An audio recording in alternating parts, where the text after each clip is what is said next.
നമ്മളെ tech home ബിൽഡേഴ്സിന്റെ ഒരു പുതിയ വീഡിയോയിലോട്ട് കണക്ട് ചെയ്യണം. സോ നമുക്ക് ഏറ്റവും പുതിയ പ്രോജക്റ്റ് കല്ലേക്കാടുള്ള ഒരു വില്ല പ്രൊജക്ടിന്റെ ഒരു എൻക്വയറി വന്നിട്ടുണ്ടായിരുന്നു. So is A US based client ആണ്. ആൾക്ക് അവിടെ ഒരു പ്രീമിയം വില്ല പ്രൊജക്ടിന് താല്പര്യമുണ്ട്.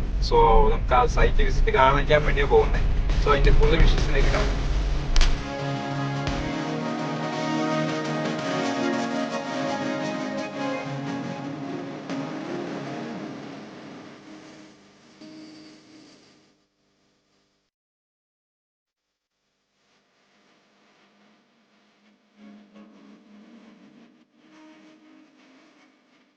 സോ നമ്മളെ ക്ലയന്റ് സൈറ്റ് വന്ന് കണ്ടിട്ട് പോയിട്ടുണ്ട്. Actually is very positive on അവർ സൈഡ്. ആൻഡ് അതിന്റെ ബാക്കി അപ്ഡേഷൻസ് നമ്മുടെ ഇൻസ്റ്റാഗ്രാം പേജിലും യൂട്യൂബ് ചാനലൊക്കെ അപ്ഡേറ്റ് ചെയ്യുന്നതായിരിക്കും. സോ അതുവരെ സൈനിങ് ഓഫ്.